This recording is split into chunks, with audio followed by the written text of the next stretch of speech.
Saturday Social is powered by EA Sports FIFA 23 with PlayStation. Right, let's start in part one, which is now.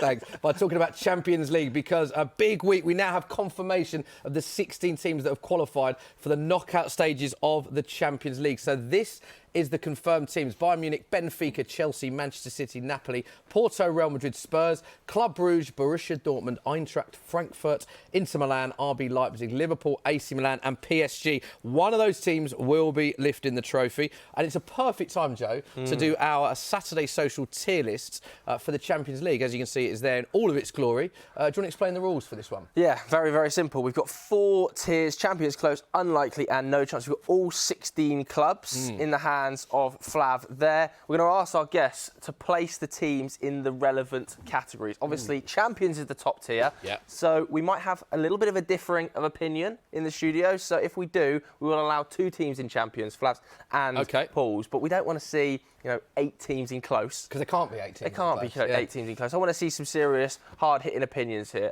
Should we start with the runners-up in the groups, Smithy? I think we should, shouldn't we? Should we start with Brugge? Yeah, what do we think of Brugge? No. Well, look, impressive. Yeah. Surprising. And one of their key players, someone you never watched, Simon Mignolet. Well, yeah, good to see him doing well, to be honest. Good goalie. Does that surprise you that he's still doing at the top level? No, because he was always an absolutely fine goalkeeper. He just wasn't quite what Liverpool wanted or needed. But no, he's been having a great time at Brugge. I don't think there's a single chance that they win or get even into unlikely, to be honest. No, but look, come on, we're going to do this. We're going to run out of time to talk about the clubs I want to talk about. But we're impressed with them. It's not even on a sarcastic level. Like we're not being, they're defensively sound. Yeah, and but they're Club Brugge, and they're not going to win it, are they? So yeah, to take 4 points off Atletico Madrid though is no mean feat. I think they nearly won the group as well. Porto, Brugge, Leverkusen, Atleti. Simon Mignolet's been great, but you're both agreeing. Agreement though is that it's their tier list. It's your tier list. You both want them in no chance. That is your decision. Next up, Borussia Dortmund. Now they were in a tough group. They had Man City in their group. Jude Bellingham has been unbelievable this season. Most used player last season. 4 goals, 1 assist in the Champions League this season. Where do you place them? Can we alter things as we go along? Yeah, absolutely. Because I think there's 6 to 8 teams who theoretically are close, but if we're trying to whittle close down, I think Dortmund are capable of going quarters, possibly semis if they have a good run. Is that close though? Well, do you think they're a team that on their day they could beat? Yeah. I don't think they'll win it. I don't think champions is possible, but I would start with them in close. Okay. And then I feel like they might slip down to unlikely. Going to have some teams in unlikely, of course. Where would you put them, Flav? Oh no, well, I don't think they've got a chance of getting to the final. So no chance. No, well I think they're better than Club Brugge, aren't they? Obviously they've got Jude Bellingham. But someone else has got to be alongside Club Brugge as well, just to. Yeah, so do you meet in the middle maybe and go unlikely? It's not Dortmund though, is it? Okay, so unlikely. What have we made of Jude Bellingham's Champions League campaign then? Because it seems like every single major game you watch Jude Bellingham in, he just gets better and better, just runs the show. Often linked with Liverpool as well. Yeah, he's an absolute star, isn't he? You look at heir apparent to the best midfielder on the planet sort of position. Heavily linked with Liverpool. I'm not sure whether Liverpool's ownership group are prepared to open the purse strings quite that far. How much do you think he would cost? Yeah. He's going to cost over 100 million. He will. It's just that, and because there's so much demand there, I think there's a world where if someone had snuck in there in the summer or whatever, you might have been able to get him for less than that. I don't know, but right now he's going to go to the World Cup. He's going to get a chance to shine. He's shining in the Champions League. What's that face all about, Flav? He's young, isn't he? I mean, he's good, but is he? I mean, it's just German league, right? So it's not like done it in the Champions League. Pretty consistent. Sorry, just to reiterate. The standard generally in the Champions League, as we've seen in our group stage, isn't elite until you get to the last 16. That's fair to say, isn't it? Just because they call it the Champions League doesn't mean there aren't poor teams in it. So what are you saying about Bellingham then? You're saying you rate him, but you think the price tag's too high? Is that what you're saying? I don't want to put words in your mouth. There's an element of speculation about buying Jude Bellingham given this price. He's an excellent midfielder and his ceiling is high, but as you've seen with Dele Alli at 19-20, anything can happen. If people were talking about Dele Alli in a similar way that they were, I don't know. I think he's a generational talent. I think there's some players you watch, they burst onto the scene. You think back, as much as you'll be loath to admit it, like Fabregas when he first plays for Arsenal. Gerrard coming through, Owen, Wayne Rooney when he came through, and you watch it and you're like, yeah. It'll take, and it's actually his attitude as well when you hear all his coaches talk about him, how ridiculously Would you driven take he is him to over himself. Declan Rice? Yeah, if you had to, 100%, yeah. I think Declan Who Rice. would you take if you had the choice of the two? I think if you're spending half the price on Declan Rice you would Bellingham, then you might speculate on Declan Rice. I have a poor track record of saying players I don't think are up to standard and then Liverpool buying them. So I want to be careful on Declan Rice. I think Declan Rice is good. I don't know that he's good enough. Whereas I think Bellingham's already good enough. Sometimes there is an air of mysticism about players playing in foreign leagues, and actually sometimes the talent is already in ours. And Declan Rice and Bellingham may have a similar See trajectory. what's positive about that though. Looking into the World Cup, Rice and Bellingham both for England. Just fingers crossed they're Exciting, fit. isn't it? Let's fingers crossed they're fit That is for it. exciting. Let's move on to the next side then. Who have we got? Frankfurt. Yeah. They're in A your team you group, know Flav. well. Well, Champions League group. they're okay. They're not a Champions League side. Europa League winners last season. Exactly, and that's about their limit. Look, they've done fantastically well, played decent football. Impressed with them. They lost some players towards the end of. Kostic went, didn't they? Kostic was a big player. No chance Kostic though. was huge. No, They're an very interesting team, aren't they? Because obviously we watch, as Spurs fans, watch them all the time, and I watched them a lot last season. They're quite inconsistent, aren't they? Yeah. On their day, they can be an excellent team, but they do have that sort of inconsistency about them to go far in a competition of this calibre, I think. They're a plum tie for any team. But we do see this happen. So, I mean, it goes both ways sometimes from the Europa League, doesn't it? Where I think Ajax get into the final, losing to Man United, then go into the Champions League semi-final. You know, when they come around to it the next time around, it depends where their trajectory is. They could absolutely shock.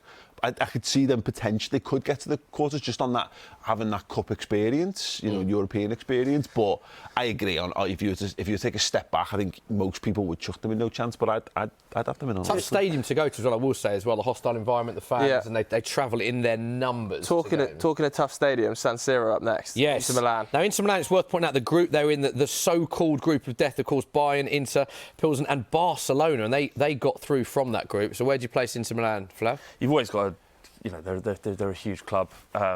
They've done fantastically well to get out of that group. I think we got to move sort of to close, but you compare them to sort of Dortmund in ability. Oh, Paul is not agreeing with you at all there. I think the Italian teams are good. I just know as a nation. No, but look, but like AC Milan, you know, Liverpool played both of those teams last season, and you know, AC Milan were in our group, and we took a shadow side to the San Siro and beat them. They won Serie A that year. Yeah. You know, they've added Origi, who's great, but that, you know, that's kind of the level that he's at. And Inter Milan aren't as good as AC Milan. So we're going unlikely, it sounds like. At best, at the very best, I'd say. Flav, I've got to say, of all the people we've had this, Flav concedes quite quickly, doesn't he? It's like they're definitely. You want me to fight life and death for Inter Milan? Well said. The way that you said close, you went, where do you want them? Unlikely. You went, all right. Conceded so quickly. Who have we got next? Leipzig? We're Stick by your guns for Leipzig, flag. I can't say anything about Give Leipzig. us your strong Leipzig. No chance.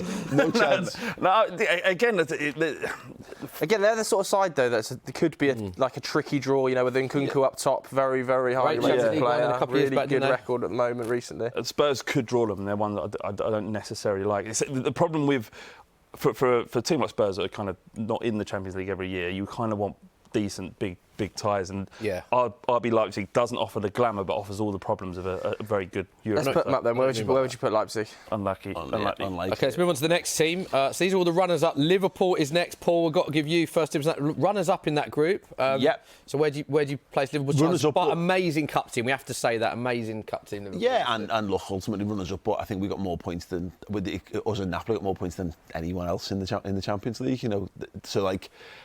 Napoli Bayern Munich super took more good as points, well. yeah. Napoli were really, really good. They were, and Liverpool were really off it that day over in Italy. As well. Go on, say it, Paul. Go on. Can I just say? Say it. Liverpool are winning the Champions League. Wow, there we go. Yeah. Now, obviously, you'll get a lot of people commenting because you are a Liverpool fan. Heart versus head. Is that just hope or is that real belief? Listen, You've got to say your Champions League record is amazing. It was. There's a bit of hope rather than expectation, because of how inconsistent we've been this season. But I just, you know, it was Jurgen Klopp literally after the final in Paris kind of said, where's next year's final? Istanbul. Well, Liverpool fans, book your tickets now, you know. So we have got a decent track record of going back and avenging things. So again, and it's Istanbul, and there's that little bit of magic and all that kind of stuff. So, and nobody wants to go to Anfield on like a European night, even if you're 2-3-0 down first leg. It was absolutely no surprise that they beat Man City with Haaland. Managed to keep them quiet. Liverpool couldn't buy a win at the time, and they managed to stop the best team, one of the best teams in Europe. So, yeah, you cannot write them off ever. They are ninth in the league, though. All right, okay. Let's go to the next team, shall we? AC Milan. Yeah. Yeah, What do you think? Same as Inter Milan sort of level? They are Serie A champions. They are, but didn't look great against Chelsea over 2 legs. No, they didn't. And Chelsea aren't an incredible football team. Also, don't have much chance of winning it. And they took Milan apart at times during a game, so I can't see a world where they get close. It seems it's unlikely at very, very best. I'd say both Italian teams have got no chance, to be honest. But go on, Flav. Bosh. Straight away. OK, next up, PSG. Now, this is an interesting one. They finished runner-up in their group because that huge goal swing on the last day. So Benfica top in the group. Juventus going to the Europa League. PSG. You see their front line and you just think, of course, they're going to win it. How can they not? They are on scary form, that front line. Seriously, and so they should scary be, right? form. Like, it's not that should be a standard of what they expect. Look at the state. It wasn't last year under Poch. It wasn't under Poch last year. What, he couldn't get a tune out of that front three last year. But what you're saying Pochettino's a rubbish man. No, I clearly understand what. I get what he's saying. I really like Poch, but they definitely weren't brilliant last year. No, they weren't, and it wasn't the right fit, and Pochettino wasn't the right person to manage PSG. But fundamentally, the front three is firing and it can hurt anybody. But Benfica finished above them in they did. That is true. Yeah. So that's a fact. So would you put them close? Well, I'm going to obviously you've got to put them close. They're going to go close. They're not going to win it though. I mean, Mbappe's record this year, I think he's got 7 goals. 7 goals, 3 assists in the Champions League this season. Messi 7 goals, 10 assists in the first 14 games this season. Neymar 10 goals, 8 assists in 12 games in League One. So it's like they're just. It's absolutely ridiculous numbers. Okay, there we go. Agreeing on close. Yeah. First one in close. Who have we got up next? We've got Porto next. First of the group winners. Yeah. And largely saved, it has to be said, by Diogo Costa in goal, who did save 3 consecutive penalties in the group. So no chance of that. Do we have to talk about Porto? I think we don't have to. Right, we can put play them no literally chance. every year. Bailed out. They're a solid European outfit. They get to the round of 16 almost every single time they ever go with it. 4 of the last 5 seasons they've reached the knockout stages. But they don't get further than that. Okay. Next up, Spurs. your beloved Spurs, Flav. Where'd you put them? I'm going to put them as champions. Oh, Flav. Straight in as champions. Amazing. Okay, explain why. Go on. Well, we're third in the league. People forget that. We're defensively solid. We've got Conte, who's a born winner. We're also, Joe. Is he a born winner in the Champions League? Doesn't matter. He wins stuff. Also, listen. We're listening. Spurs, the last Spurs team to get the Champions League final. Pochettino. We were turgid in the league. We were terrible. No one gave us a chance. We had a group stage. It was impossible for us to get out of it. Yeah. We got out of it. It was impossible for us to beat Ajax. We beat Ajax. It was impossible to beat Manchester City over 2 legs. We beat them. Then we got to the final and we lost. But that it was impossible for you to penalty decision. I mean, look, we were very unlucky. We got a penalty that should never have been given. What a decision that was. Anyway, go on. So why is that team that was worse than this one? Why is it so outrageous that Spurs can go all the way? How is that team worse than the one you've got now? Well, I know you've got Dejan Kulusevski and you think he's the greatest player on the No. It's not that it's not on paper the team was strong, but it was falling apart around Pochettino's ears. Trust me. When it was more youthful and more we were something like 10th, less jaded. 10th in the league. Flavy's right. The league form within that season of the Champions League was very poor. Pochettino lasted 5 league games. Would you have Spurs champions? I wouldn't have Spurs as. Do I think what I would say is I think any team can win it because of what we saw. I remember the days when you saw Porto go and win it, or you saw Spurs get to the final against Liverpool. So I don't think it's beyond the realms of possibility that any of these teams can win it. I wouldn't have Spurs as favourites on a tier list to win the Champions League. No, if Spurs play Man City in the final, you'll win it. Yeah. But other than that. But what do you want me to say, Joe? PSG, just because that's more likely. Yeah.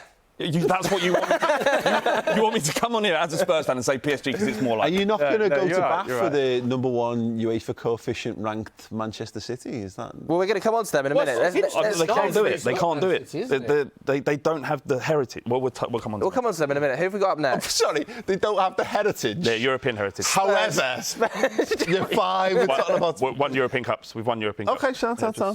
It is worth pointing out. Sorry. PSG have never won the Champions League. And neither have... They haven't got any heritage. Well, you haven't won the European Cup. We've won European trophies. We've won trophies in Europe. You haven't won European Cup. We've won trophies in Europe. Just get it right. Okay, we got a team that has won an awful lot. Yeah, Bayern Munich, good team. Yeah. Good side. Do you know what? I actually think Bayern. I don't think a lot of people are talking about Bayern with the respect they deserve as possible champions. We hear PSG mentioned a lot, and I'm just saying, I think PSG have got a great chance. They have never won the competition, PSG. Bayern have Man City, I think, have got a great... I think, I watch a lot of German football. I think Bayern could quite easily... They have made the worst start to a Bundesliga season in 20 plus I know years, that, and they've lost players, they've lost Lewandowski, but I just think they've got this Liverpool factor, Bayern, within European competitions, when even when they're not particularly playing well in league form, I just think I could see them going all the way out. I don't think they're my favourites to win it. It's not my tier list. I don't know why I'm going on, but I just think not a lot of people are giving Bayern the respect in this competition when they've done it before. And how about Jamal Musiala? Do you agree with that, Paul? No, again, to the point, your European pedigree counts or something. I think they'll go close. I think they'll certainly make the quarters, and they'll very likely make the semi-finals. And then who they get in the quarters. Oh, I'm going, absolutely. I can see that. Semi-finals for Bayern. Has to be said as well. Eric, Choupo-Moting cannot stop scoring goals, and they're all screamers. It's getting linked with huge clubs as well. Yeah, I know. Unreal. Who have we got next? So we have got Benfica. Ooh. Okay. Won their group. Did win their group. Yeah. They're one of only 2 sides in Europe unbeaten in all competitions this season. It does, but the thing is, when you get to this stage, and I suppose Tottenham are a victim of this as well, is people have made their mind up before they've even had a chance to progress. Decent side, but still no chance, isn't it? That's fundamentally what's going to happen. But they're not getting there near. But then again, there's always this team in the Champions League that does have that surprising run. Monaco, Villarreal, you've seen it. Villarreal, Monaco, previously Spurs. Ajax. Ajax. Yeah. So what should we give them? It's not Benfica though. All right, okay. Well, we'll be saying no. There is always a surprise team, isn't there? There is, and I think we'll probably find unison who we think that is. I don't think there's any chance. I think. So, if there is a surprise team down the bottom of these 4, who are most likely? There might be one coming on that Paul is suggesting. Okay. That suggests coming a little bit later, potentially from Italy. But let's go on. Chelsea next up. Chelsea again, not to spam the coefficient rankings, but Chelsea should go close. Just on basis on who they are and consistency. It's whether Potter's got enough experience. And what about the injuries as well? Chilwell, potentially long-term. Reece James, long-term. Fafana's long-term. A lot of new signings as well, and to bring in and go deep in the Champions League as well as the Premier League and respective cups. I'll just bring Di Matteo in the back end of the season and play all the old lads. Does the champions of Europe get slapped by Brighton? Can those 2 things happen in the same season? Are you convinced by Potter? Are you convinced by this sort of mix of Chelsea players that they've got? It's very early days, isn't it, for Graham Potter? And he was unbeaten, I believe, before that game. Yeah, but unconvincing as well. What are your thoughts on Potter then? You think? I think he's a very good manager. I just think it's. I don't think he's the right fit for Chelsea. Do you know why? Chelsea are a certain football club that have done the things the way they have under Abramovich for many, many years. He's a project manager. Maybe Bowley will bring a different ethos to Chelsea, but it doesn't seem like it with his scattergun approach to transfers. I think while Potter will go on to have an incredible career, I don't think it'll be at Chelsea. I don't think he's going to last. What do you think about that? It might be one or the other between top 4 and a good Champions League run for him. But they're the biggest so wild card. Unlikely for now, then? Yeah, I had them close, if I'm honest. But then that's just an optimistic side towards Chelsea because they have got the players who do know how to go deep in the competition. He is a good man. He plays a style of football that does work in Europe. I'd go close, if I'm honest. Does that boil your blood? Not at all. But I don't think. What if I think they're more likely to win it than Spurs? That's ridiculous. Potter over Conte, you have a word. Next up, Real Madrid. Paul, you don't want me to say these words, but they are the reigning European champions. I imagine this is the one team you want to avoid in finals at all costs. With in finals, yes. And in semi-finals and in quarter-finals. No, I would give anything to play them in the 16 just to get it done and get it out the way because I think they're beatable earlier. It sounds weird, but I think they're more beatable over 2 legs. Over 2 legs, yeah, I know what you mean. Than in a final. I think they'll be close because I don't see any reason why they're not. They're a better. The midfield certainly better than it was a year ago. The thing is with Real Madrid, what ruffles my feathers is everyone sort of applauds Real Madrid for being defensively minded to win the Champions League, and when Spurs do it, we're playing terrible football. But when Real Madrid do it, well, it's Los Blancos, is what they do, isn't it? The comparison's a stretch, isn't it? No? Well, no. But surely they're going to close, right? I mean, they have won a lot of Champions Leagues, Real Madrid, in fairness to them. But if Spurs did it the right way, it'd be because we were a defensive outfit. The Conte's a dinosaur. You're talking about the style of football, sorry. OK, the next team then, is this a potential side that could go deep, a little bit of a bogey team for a lot of opposition? Having unilaterally slaughtered all Italian teams earlier on. I wish to can I just shock you? I like Napoli. You were very strong with your opinion on the I don't think they're going to win it. I think they're one of those teams that, as we talked about, if they get a little bit of a good headwind, they get a good draw along the way. If they were to pick up a team like a Bayern Munich or a Chelsea or even I think like a Real Madrid, they're the kind of team they could catch flat-footed, I think, and maybe get a little bit further. Got some great individuals. Exactly, Osimhen, brilliant. Yeah, Kvaratskhelia is absolutely incredible. What a player down that left-hand side. There's somewhere between unlikely and close. We don't have a category in between unlikely and close, though, so you need to get I'll let Flav. I'll just add to that some anecdotal evidence from an actual Napoli fan who's watched them every single game, right? He's a good mate of mine, and he said that, firstly, they can't quite believe how good Napoli are this season, and secondly, this is probably the best team he's seen since they won the league last when Maradona was playing for him. And because of that, I have faith in his understanding of football. He knows more about Napoli than me, so I'm going to say close. I think they'll go close. We're getting an awful lot of teams in close here, lads, given that we've still got Manchester City to come. All right, then we'll put them in unlikely. Five teams can be close. Well, do you want to move? Maybe you can move a team out if you think they're going to get rid of Chelsea. Yeah, get rid of Chelsea. Okay. And we've got to say, a team I'm surprised that neither of you have put champions. Okay, I know people say they have never won it. I get that. But the way that Man City are playing, the fact they've brought Haaland in, the fact they've come close in the season, neither of you think Man City can win the Champions League this season. Why, Paul? No, Man City absolutely. It's going to be Liverpool or Man City who win it this year, I think. And I think it's because that's why they bought Haaland. He can't score any more goals in the Premier League. He's just taking goals off of the lads. Yep. But he's been there for the decisive moments in Europe when, look at Real Madrid, you go to those games, you just kill teams like that off. Benzema basically dragged Real to the final. Yeah. Haaland can do the same for Manchester City this time around. Spurs, I get it. Me and Smithy, should we say Spurs champions? Phil, what is this? Is there going to be some sort of coup here? Am I going to have to take Spurs out? Is that what you're saying? Where would you put Man City then? I'm just going to be the voice of the comment section after the fact. I think we should put Man City in champions. That would be my champions. I don't know. If I had to pick a favourite, I think Man City got a... So maybe we put them in champions as well. They'll be our selection. Flav's got his and Paul's got his. I like that. Flav looks really unhappy with that. No, I'm fine. They're a good team. Man City are a fantastic. I think Man City got a great chance of winning it. They have got a massive, and they've got Haaland, which is the difference. Scoring goals has never been their issue. It's always been their mentality. I don't know what it is, why they can't get, how many opportunities they've had to get over the line. They don't and never got there. So what is that? Flourish in big environments. It seems to be that way. Where are you putting them? Got to be quick. All right, sorry. I think we should do what that's your suggestion. So we've got 3 champions in the Champions League. Joe and I go Man City. So the till it's a bit bizarre here because we've got 3 teams as champions. So just to reiterate, that's what everyone thinks here. 3 English clubs as well, so no bias on the show.